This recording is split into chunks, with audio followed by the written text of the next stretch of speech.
আমি যাই দিদির কাছে। দিদি দিদি আমাকে অল্প দেখতে দিদি। না না না, তোকে দেখতে দেবো না।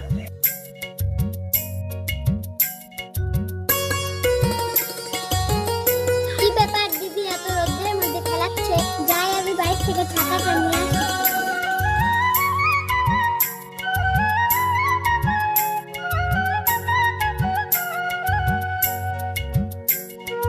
তুই যা এখান থেকে, তুই কেন পেছন পেছন করে যা এখান থেকে।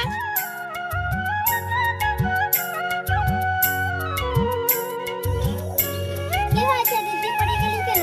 ভাগ এখান থেকে। ও দিদি এটার জন্য পড়ে গিয়েছে। আমি এটাকে রাস্তার নামায় ফেলে দিই।